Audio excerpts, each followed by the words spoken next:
Sino po ditong handang magpuri at magsamba sa ating Panginoon? Parang hina yata. Sino ritong handang magpuri at magsamba sa ating Panginoon? Amen. Sabihin nyo sa kalapit nyo, ready ka na ba?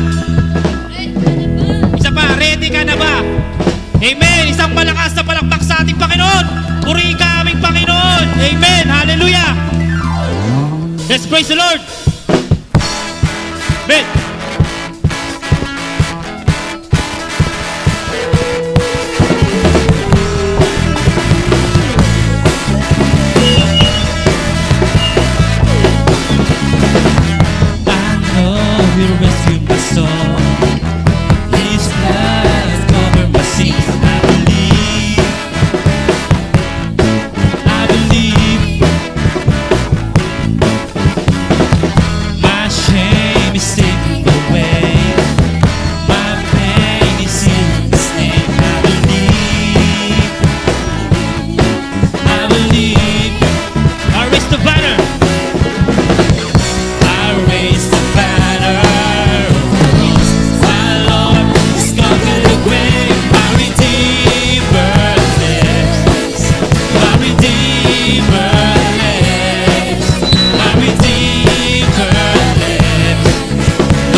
Deeper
lifts me high.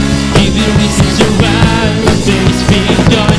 This song within me, Lord, will bless your holy name. Jesus, I'll dance before your throne.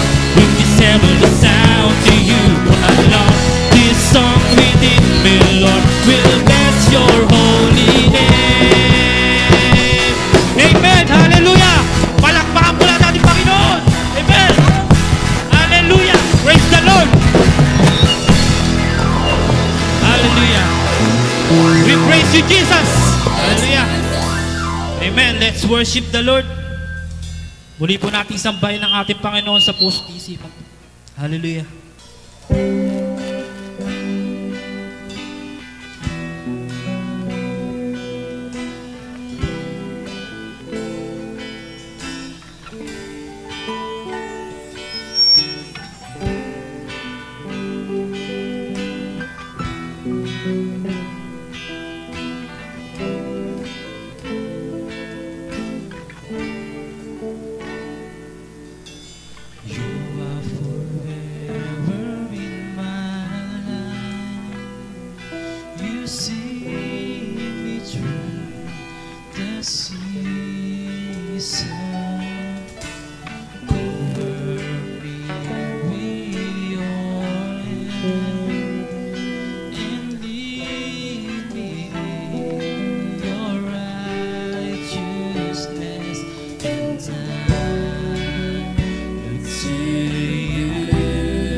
Worship the Lord. Hallelujah. Purihin ka aming Ama. Hallelujah. Hallelujah.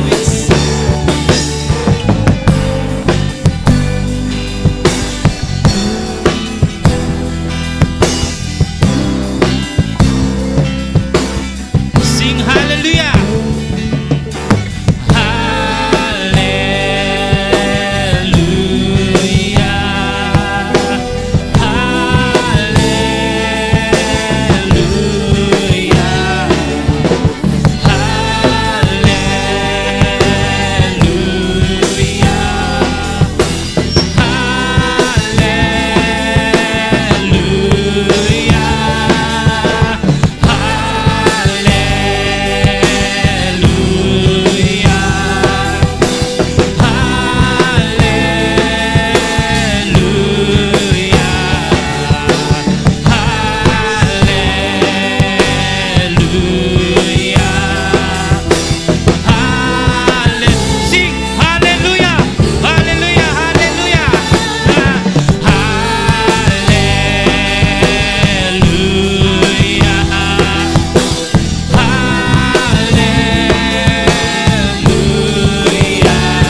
You never let me go.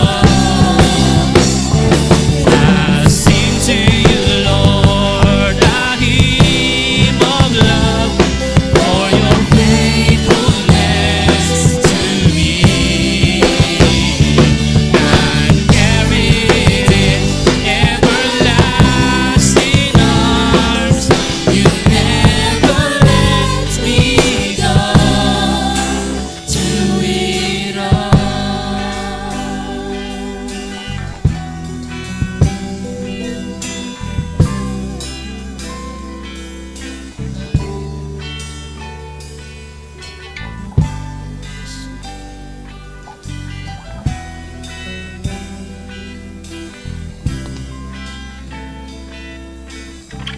Misa pa, hallelujah.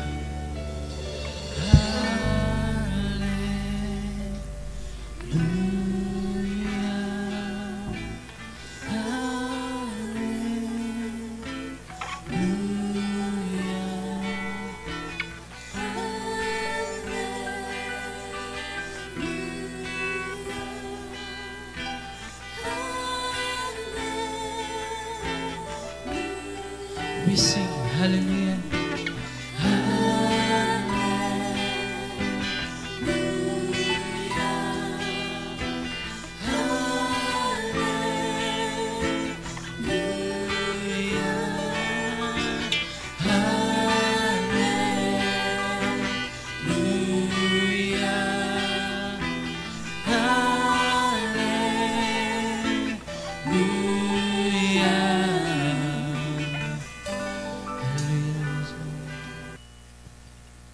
Isang pinagpalang hapon po sa ating lahat. At oras po ng pakikinig natin sa banal na salita ng ating Panginoon. At God is good. And all the time. Bakit po nasasabi natin God is good? Because His love endureth forever. Tandaan po natin yan. Ano po? So bago po tayo mag-aral, magbulay-bulay ng ating ng banal na salita ng ating Panginoon, tayo po ay magdedeklara muna ng ating pananampalataya. Ano? At katulad ng ating nakasanayan na, so hawakan natin ang ating mga Biblia at yung mga wala naman po, yung cellphone nyo po kung merong Bible apps. So tayo po tayong lahat, hawakan natin ang ating mga Biblia.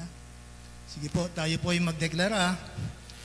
Ito ang aking Biblia, ang salita ng Diyos. Ito'y aking pinanampalatayanan. Ako'y nananampalataya sa Diyos na may gawa ng langit at lupa. Kung ano ang sinabi niya tungkol sa akin, ako ay ganun nga. Ako'y lubos niyang pinagpala. Ako'y walang sakit at karamdaman sapagkat sa mga latay niya, ako'y gumaling na. Ako ay may mahabang pinagpalang buhay. Ako ay may kapayapaan at kagalakan. Ako'y kanyang iniingatan, ako'y higit na mapagtagumpay at sa aking pakikinig ngayon, ang isip ko'y gising na gising, ang puso ko'y handang-handa, sa pangalan ni Jesus, purihan ng Diyos. Palakpakan po natin ang ating mabuting Diyos. Makakapo na po tayo. So ang ating pong tatalakayin ngayon, pakikinggan at bubulay-bulayin, ay manggagaling po sa aklat ng Pilipos. Kabanatang 3, talatang 17 po. At saka po sa Kabanatang 2, talatang 2. Yan po yung ating mga pangunahing talata. Yung ating mga main verses. At maya-maya po babagtasin natin yung mga sumusuportang mga talata pa po dito. No? Bago po tayo magpatuloy, samahan niyo po muna ako sa isang maiksing dalangin. Aming Ama, aming Diyos,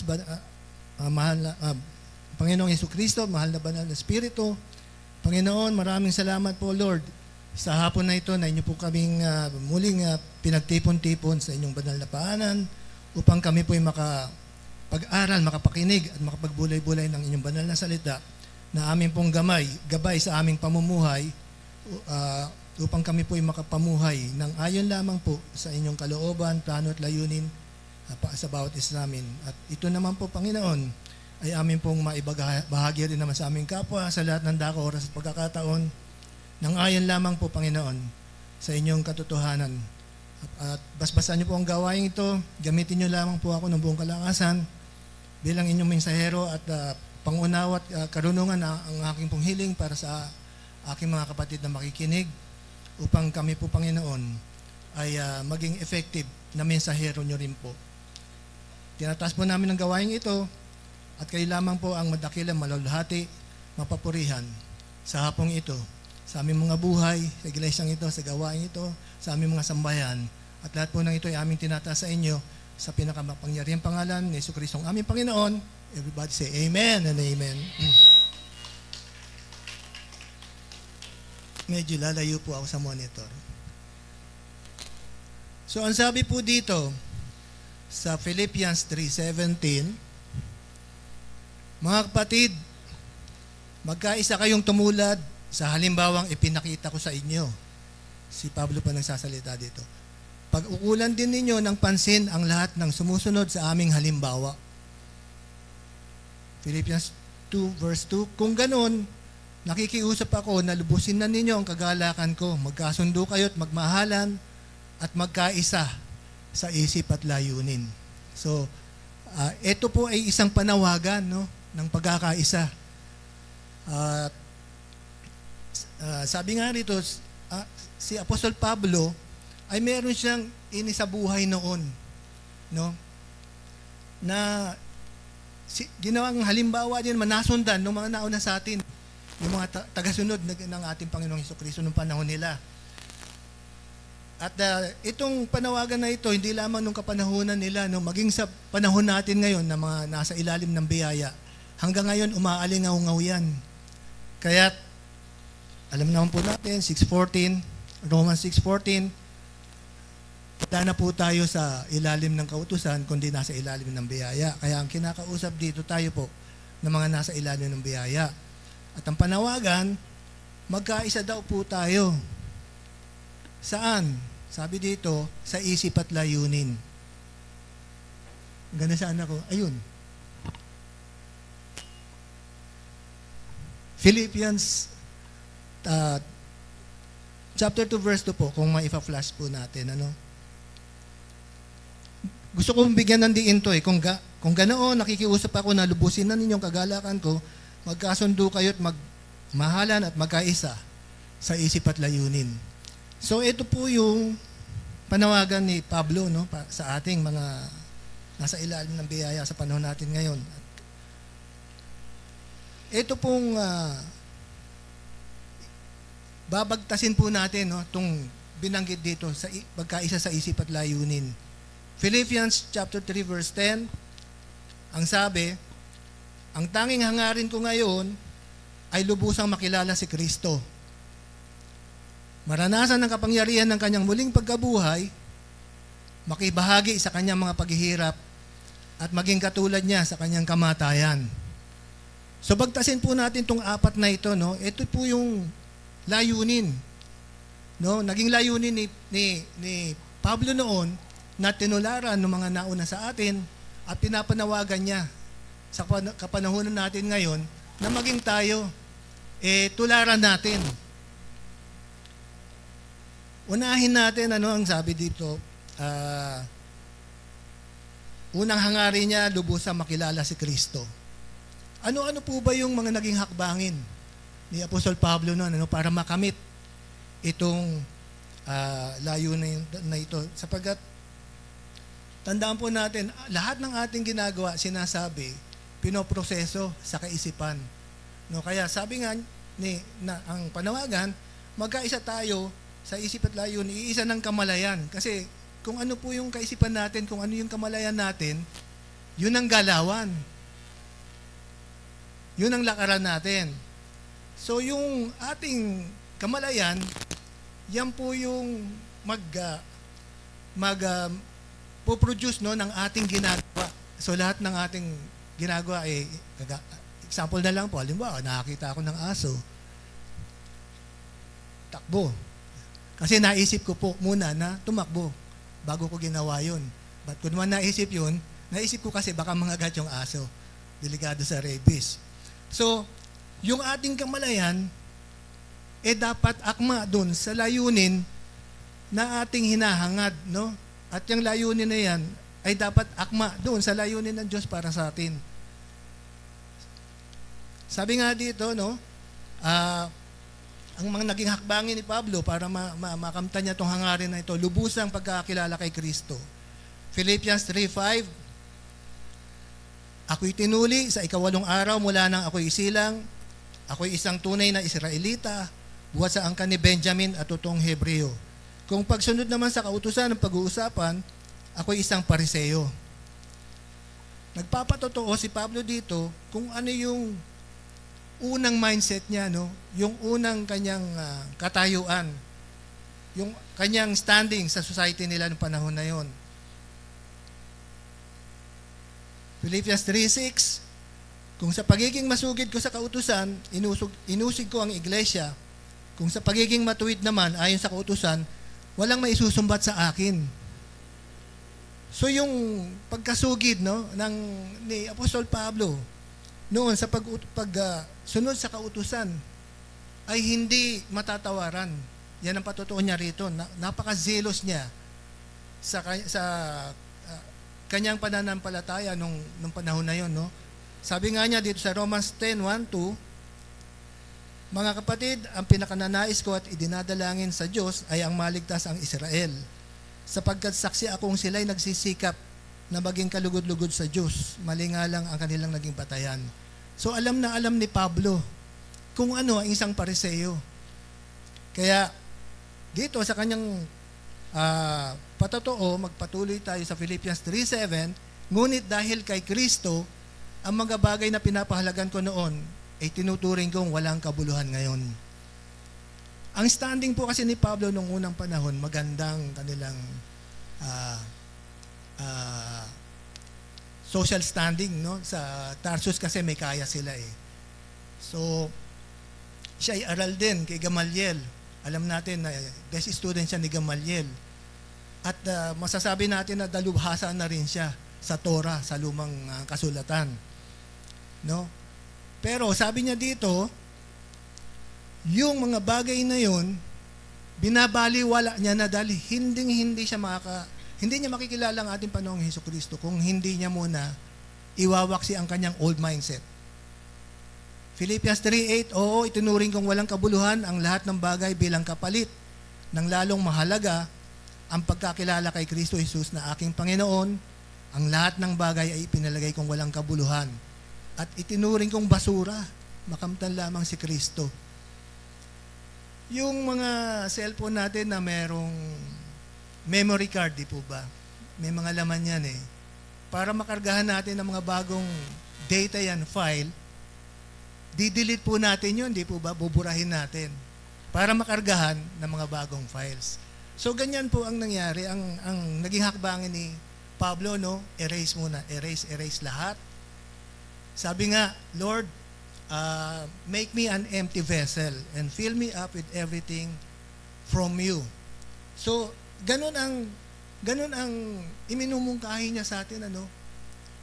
Pag lumapit tayo sa Panginoong Hesus, we have to be empty vessels para mapunuan niya ng purong galing sa Kanya.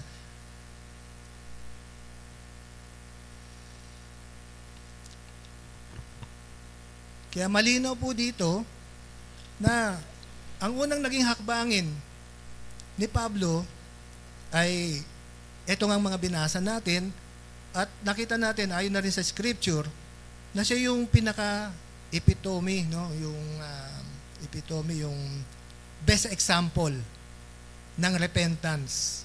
Metanoia. Alam naman po natin sa ating mga napag-aralan na ang repentance is change of mind. So nakita natin yung pagbabago ng kamalayan kaisipan ni Pablo para lubusan niya makilala ang ating Panginoong Hesukristo. Yun ang naging hakbangin niya na iminumungkahi niya sa atin, maging sa atin sa kapanahunan natin ngayon. Ngayon, dito sa ikalawang hangarin niya, layunin, na dapat layunin din natin, maranasan ang kapangyarihan ng kanyang muling pagkabuhay. Paano po nangyari yun? Sa scripture po, mababasa natin, bago magkaroon ng muling pagkabuhay, o muling kapanganakan, magkaroon muna ng kamatayan. So dito po sa Romans 6:3, medyo malalim-lalim po ito medyo kailangan ko po ng inyong talagang atensyon. Romans 6:3, ang hangarin, maranasan ang kapangyarihan ng kanya muling pagkabuhay. Romans 6:3 sabi po dito, hindi ba din nyo alam na tayong lahat na nabautismuhan kay Kristo Jesus ay nabautismuhan sa kanyang kamatayan? Romans 6:4, sa makatwid, tayo'y namatay na at nailibing na sa pamamagitan ng bautismo, upang kung paanong binuhay muli si Kristo sa pamamagitan ng dakilang kapangyarihan ng Ama, tayo rin ay magkaroon ng panibagong buhay. Pag binanggit po natin yung bautismo, ano po ang pumapasok sa ating isipan? Sino po ang may opinion, kahit isa, dalawa? Tama po. So, ang pumapasok sa isip natin yung binyag, di po ba? So, ang bautismo, ito po ay isang seremonyas, di po ba? Isang seremonya, isang simbolismo na kung saan ang isang tao ilulubog sa tubig. Ipapalagay ay ituturing na siya'y nalibing na kasama ng kanyang mga kasalanan. At pag-ahon sa tubig, ituturing din na siya'y bago ng nilalang. Di po ba nung nag-water baptism tayo? Yan ang binabanggit sa atin pagka ahon natin, you are now a new creation. So ito po ay simbolismo. Ito po ay isang pagpapalagay lamang, isang pagturing. Sapagkat ang tubig, hindi naman talaga yan makakalinis ng kasalanan. Libag pwede pa. Pero alam na po natin na ang nakakalinis lang ng kasalanan ay ang dugo ng ating Panginoong Hesus. So malinaw po dito, itong ating kamatayan, sabi nga po dito, hindi ba ninyo alam na tayong lahat na nabautismuhan kay Kristo Jesus ay nabautismuhan sa kanyang kamatayan. So andun po yung pagtuturing, nung namatay ang ating Panginoong Hesus sa krus, ito'y gawa ng Ama, wala po tayong kinalaman dito. Pinapaunawa po sa atin ng Diyos Ama na ang kanyang desisyon ay tignan tayo, ipagpalagay na tayo man din po ay namatay doon. Kasama ng ating mga kasalanan. Pag po ang isang tao ay patay na at nailibing, makikita nyo pa ba siya? Di po ba? Hindi na. Hindi na siya nakikita.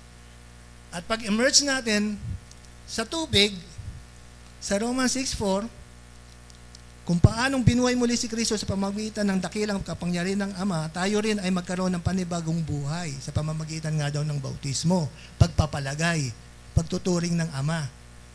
Na nung binuhay niya ang ating Panginoong Hesus, tinuturing niya tayo na buhay din, nakiisa.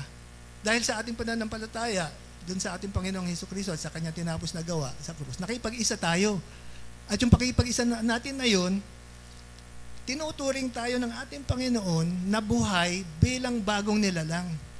Yung tinuring niyang patay, hindi niya titignan. Baon na rin ang kasalanan niyan, pinakasama dun sa krus.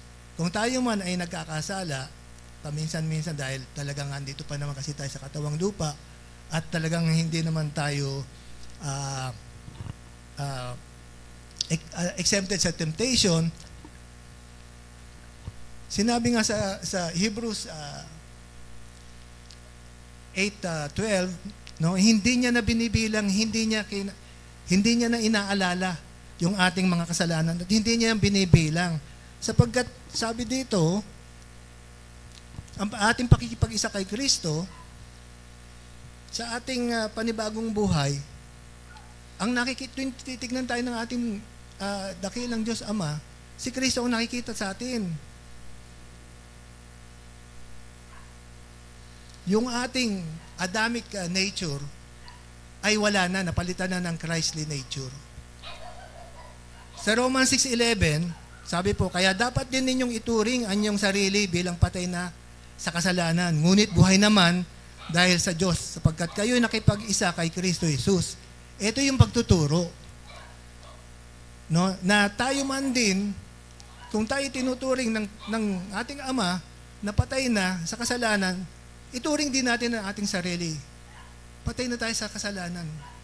Wala na sa ating yung Adamic nature. Kaya tuwing tayo matitisod,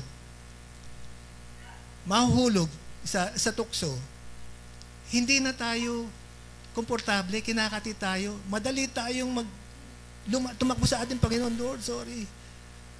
Ama pa, pasensya na po. At sabi naman sa 1 John, book of 1 John, chapter 1, or di ko na matanda binanggit doon, no? Chapter 2 yata ng 1 John, na meron tayong mediator between the Father and tayo nga na ang kapatawaran laging nasa atin. Every time na aaminin natin na Lord, nagkamali ako. Kaya sabi dito sa 2 Corinthians 5:17, kaya't kung nakipag-isa na kay Kristo ang isang tao, isa na siyang bagong nilalang, wala na ang dati niyang pagkatao. Sa halip, ito'y napalitan na ng bago. Kaya nga, ang nakikita sa atin, ang ating Panginoong Hesukristo. Philippians 3:9, at lubos na makipag-isa sa Kanya, ang aking pagiging matuwid ay hindi sa pamamagitan ng pagsunod sa kautusan, kundi sa pananalig kay Kristo. Ang pagiging matuwid ko ngayon buhat sa Diyos sa pamamagitan ng pananampalataya. So nakita natin yung ating katwiran dahil sa ating pakipag-isa sa ating Panginoong Hesus by imputation. Hindi ito bunga ng ating mabubuting gawa.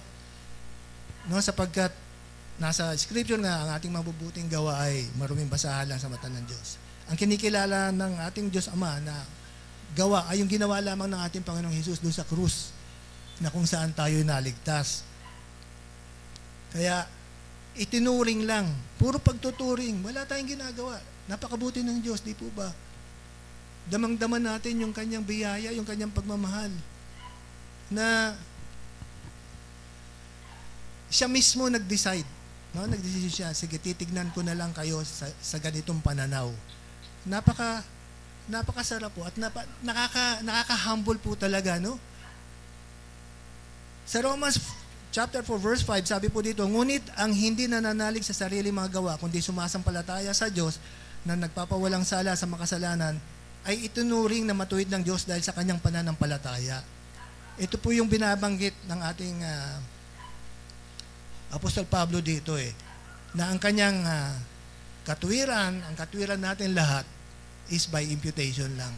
Hindi sa ating sariling lakas at kakayanan. Romans 9:30, ano nga ang ating sasabihin ng mga hintil na hindi sisunod sa katwiran ay nagkamit ng katwiran sa makatuwid bagay ng katwiran sa pananampalataya. Justified by faith po tayo. 2 Corinthians 5:21, kailan may hindi nagkasala si Kristo, ngunit alang-alang sa atin, itinuring siyang makasalanan para sa pamamagitan niya ay maituring tayong matuwid ng Diyos. Yung pong kapangyarihan ng kamatayan, libing, at muling pagkabuhay ng ating Panginoon, Panginoong Hesus, na naranasan ni Pablo dahil sa kanyang pakikipag-isa, ay nararanasan din po natin at naranasan na. Ang kapangyarihan ng muling pagkabuhay ni Kristo, ang kanyang pagkamatay, libing at muling pagkabuhay, yun po yung nagbigay sa atin ng bagong katauhan sa mata ng Diyos.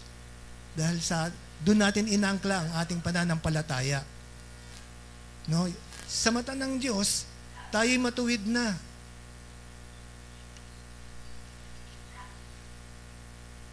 Romans 6:5, sapagkat kung nakasama tayo ni Kristo sa isang kamatayan katulad ng kanyang kamatayan, tiyak na tayo ay makakasama rin niya sa muling pagkabuhay na katulad ng kanyang muling pagkabuhay. Dito po sa Romans chapter 6, yung mga nauna pong verses, lalo na po dito sa verse 4, na tayo rin ay magkaroon ng panibagong buhay. Ito yung buhay natin ngayon, no, sa paningin ng ating Diyos Ama. At tayo araw-araw binabago tayo ng Panginoon sapagkat we are being sanctified. No? Hebrews 10:14, tayo'y binukod na, binanal na, at patuloy na binabago sa araw-araw ng ating buhay. Kumbaga, bagamat nandito pa tayo sa sanlibutan, tayo ibinukod na ng Diyos para sa Kanya. No? At tayo ay binabago niya araw-araw. Dito po sa Romans chapter 6:5, makikita po natin yung ating future. Sabi dito, katulad ng kanyang kamatayan, tiyak na tayo ay makakasama rin niya sa muling pagkabuhay, na katulad ng kanyang muling pagkabuhay. And this is future. Sa John 6:40, sabi po, sapagkat ito ang kalooban ng aking Ama. Ang lahat ng kumilala at sumampalataya sa anak at magkaroon ng buhay na walang hanggan, sila'y muli kong bubuhayin sa huling araw. Guaranteed resurrection, di po ba? Ang Diyos Ama nagsalita at ang Diyos hindi nagsisinungaling. We are assured of our eternal of our eternity with our God. Sabi nga dito sa Ephesians chapter 1 verses 13 to 14, kayo man ay napabilang na kay Kristo nang marinig nyo ang katotohanan, ang magandang balita kung paano kayo maliligtas. Sa pagsampalataya nyo sa Kanya, ibinigay niya ang banal na Espiritu na Kanyang ipinangako bilang tanda ng pag-aari niya, na pag-aari niya kayo. Ang banal na Espiritu ang katibayan na matatanggap natin mula sa Diyos ang ipinangako sa atin bilang mga anak niya, hanggang sa matanggap natin ang lubos na kaligtasan. At dahil dito, papupurihan siya. So, ang atin po palang kaligtasan ay may dalawang bahagi. Sapagkat sabi po dito, yung kalubusan ng kaligtasan. Ang unang bahagi po, ayon na rin dito sa Scripture, ay yung pagsiselyo sa atin ng ating Panginoon, ng Kanyang banal na Espiritu, bilang tatak na tayo'y pag-aari niya. At sabi po dito, John 10:28 to 29, John 10 verses 28 to 29, binibigyan ko sila ng buhay na walang hanggan. Kailan may hindi sila mapapahamak at hindi sila maaagaw sa akin ninuman. Ang aking Ama na siyang nagbigay sa kanila sa akin ay lalong dakila sa lahat at hindi sila maaagaw ninuman sa aking Ama. Dalawa na po yung nag-assure sa atin ang ating Panginoong Hesus at ang ating Diyos Ama na hindi po tayo maaagaw. Tayo man po, naisin man po natin, no, na tumalikod sa Panginoon, hindi na natin magagawa yun. Kasi sabi dito, hindi sila maaagaw. Ang aking Ama na siyang nagbigay sa kanila sa akin ay lalong dakila sa lahat. Kung kaya nating tumalon sa kamay ng ating Panginoong Hesus at saka ating Diyos Ama, mas dakila tayo sa kanila. So, nakita po natin ang ating eternal security dito. Yung first part ng ating kaligtasan ay pinauunawa po sa atin dito. At dito po sa Philippians 3:21, sabi po, sa pagdating niya, babaguhin niya ang mahihina at namamatay nating katawang lupa at gagawing tulad ng malulhati niyang katawan. Gagawin niya ito sa pamamagitan ng kapangyarihan niyang sumasakop sa lahat ng bagay. So, sa panahon natin ngayon, ang nakita sa atin ng Diyos Ama ay ang ating Panginoong Hesus. Dahil sabi nga ni Apostol Pablo, na atin din namang pinangahawakan, it is not I but Christ who lives in me. Pagdating sa panahon na ito, na atin po natanggap na ang ating malulhating katawan, ang glorified body, tayo na po mismo ang makikita ng ating Diyos Ama, titig sa mata niya. Dahil kawangis na natin ang ating Panginoong Hesus. Individually, tayo na yan. Yan. Lahat tayo kawangis ng ating Panginoong Hesus. Ayon dito sa Philippians 3:21. Kaya nakita natin yung binabanggit dito na proseso ng ating kaligtasan. Sabi nga, unang kumbaga sa down payment yung Holy Spirit. Paninigurado, akin kayo. Kasi meron pong sa pinanggalingan po namin ang turo meron pa na without holiness, ano ba yun? Hindi kayo makakalapit sa Diyos. Yung pa, be holy for I am holy. So, ang talagang idinadrive nila, yung banalin mo yung sarili mo. Kasi sa mindset na ganun, para bang kaya natin na itong katawan na ito dalhin natin sa langit. This is condemned. Sabi sa Genesis, ito'y nakatakda na bumalik sa alabok. Kaya nga papalitan ito ng katawang galing sa ating Panginoon. Kaya meron mga katuruan na binibigang halaga, nakatutok dito sa katawan, sa flesh, gawin na para bang kaya natin gawin banal sa ating sariling kakayahan. So malinaw po dito na tayo po eternally secured. At maganda po, napakaganda ng future natin, eternal future natin. So natalakay po natin yung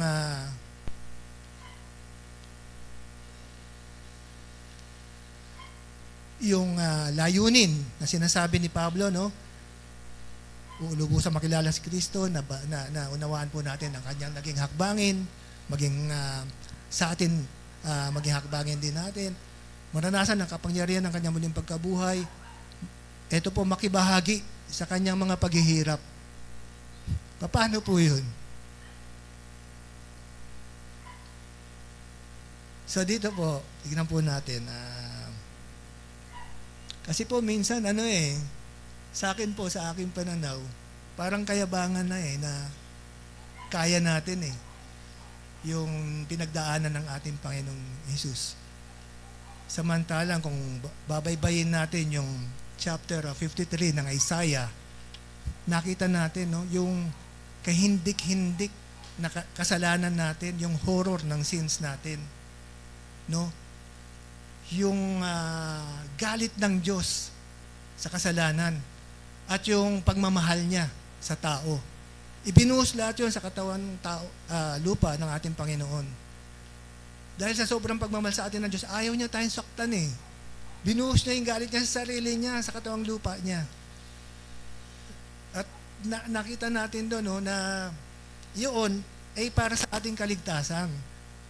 Pinagdaanan na ng ating Panginoong Jesus yun. Sabi nga niya, it is finished. Kasi sabi dito, meron po kasi ibinato sa akin noon 1 Peter chapter 2 verse 21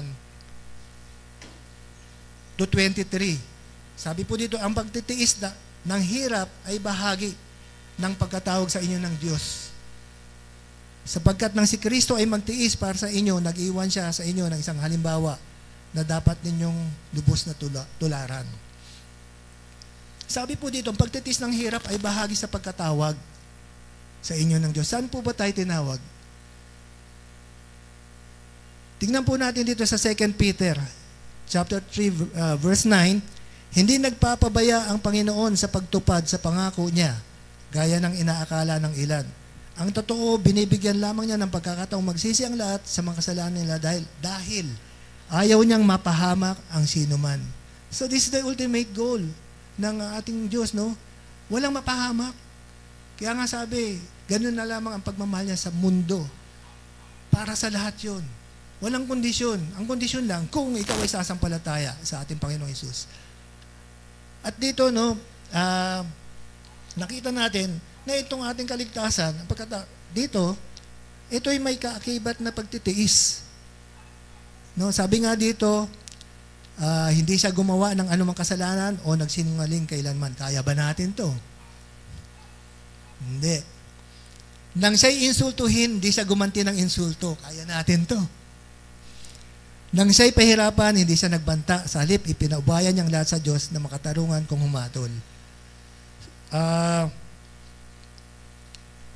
Dito po, sa atin, yung bahagi ng ating pagkatawag, yung kaligtasan. At ito ang ating pinanindigan. Naligtas tayo sa biyaya lamang. Ano po ang nararanasan natin? Ano ang tinitiis natin? Di po ba yung mga tuligsa, yung mga panghahatol, yung mga panghahamak, basahin niyo po yung mga comments doon sa mga ating mga leader. Kay Bishop Paul Solis, yung mga nag-comment doon. Nakikita niyo po yung mga tuligsa, yung mga yung persecution yung ano. Kaya tinuturuan, sabi nga, kaya natin yan natitiis sapagkat unang-una, Philippians 2:13, yung Diyos ang kumikilos sa atin na naisin at gawin natin to kalugod-lugod sa Kanya. At kumukuha tayo ng kalakasan na magawa ito, Philippians 4:30, sa atin din naman Panginoong Hesus. At sabi ng ating Panginoong Hesus, kung ano yung mabuting inumpisan niya sa atin, tatapusin niya. Philippians 1:6, hindi niya tayo iiwan, ipapabayaan.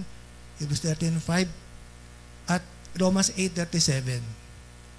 Tayo mananagumpay. Kaya ito, out of the question na po sa atin to. So ngayon, sa lente ng biyaya, ano po yung magiging pakipag-isa natin? No, sabi dito, makibahagi sa kanyang mga paghihirap. Kung meron tayong maidadagdag, meron po tayong ipagyayabang sa taas. Amen po ba? Meron tayong ipagyayabang. Napunta ako dito kasi may inambag ako eh. Pero sabi nga, ni Apostol Pedro, sa 1 Corinthians 1:31, kaya nga tulad ng nasusulat, sa Jeremiah 9:23 po yung kinukot niya dito eh. Tulad ng nasusulat, ang sino mang nais magmalaki, ang ginawa ng Panginoon ang kanyang ipagmalaki. Kaya yun ang ating pinangahawakan, pinagmamalaki, yung ating tinanggap. No? Doon sa krus ng Kalbaryo, ang ating Panginoong Hesus ang gumanap, tayo ang tumanggap. Wala siyang ka-benefit doon. Kung ano man, yung glory na dati naman sa kanya yan eh. Nang natapos niyang kanyang finish work dito, ay yung glory niya doon, dati niya nang sa kanya yon, na hinubad niya lang. So tayong beneficiary, tayong recipient ng kanyang pagtitiis. Nung sabi nga dito, sa pagtitiis ng ating Panginoon, ang bahagi natin, yung benefits nun.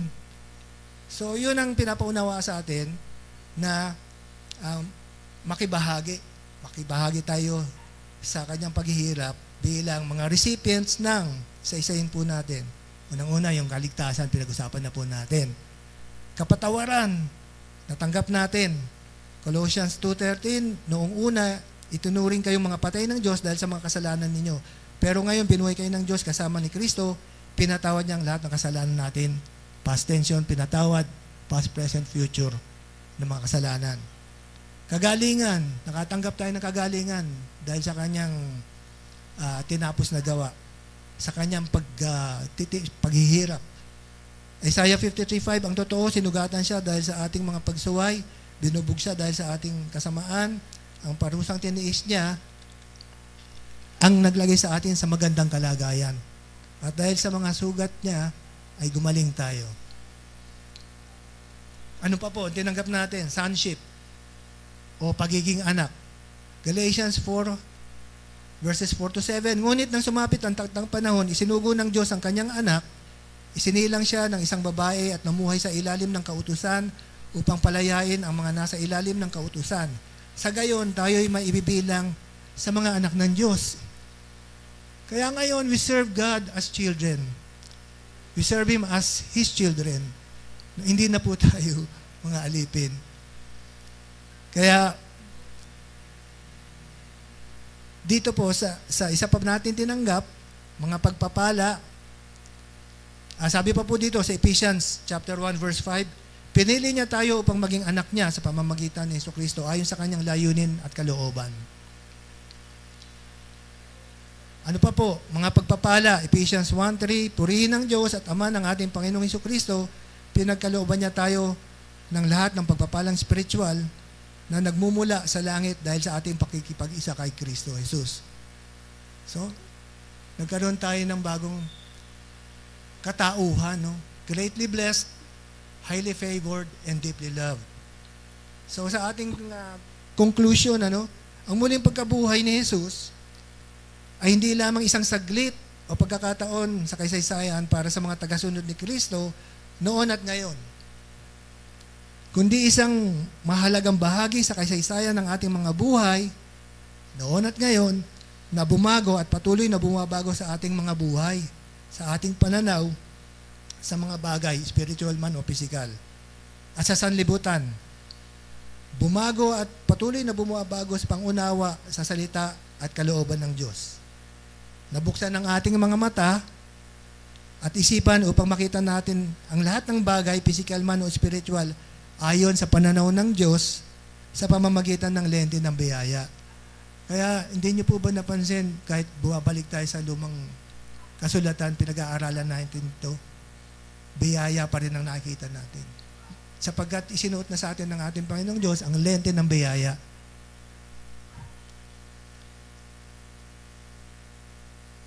Nagkaroon tayo ng kaunawaan kung paano na natitil sa atin ang Panginoong Hesus at ang kanyang kapangyarihan, bagamat wala na siya rito, wala na sa physical na aspeto. Nabuksan ng ating kamalayan at kaisipan sa biyaya ng Diyos. Yung huling talata po natin, Philippians 3:15, ganyan ang dapat maging kaisipan nating mga matatatag na sa pananampalataya. Kung hindi ganito ang inyong pag-iisip, ipapaunawa yan sa inyo ng Diyos. Bilang pangwakas po, gaya ng sabi ni Pablo, mararanasan natin ang kapangyarihan ng muling pagkabuhay ni Jesus, ang bagong buhay natin, yung new identity natin, at muling kapanganakan. Kung itutuon natin ang ating mga mata, puso't isipan kay Jesus lamang, kung kikilalanin natin siya ng lubusan at ilalagak ang ating pananampalataya sa kanyang tinapos na gawa, sa krus, doon at doon lamang. Pasalamatan po natin ang Diyos na napakabuti. Palakpakan po natin ang ating Panginoon.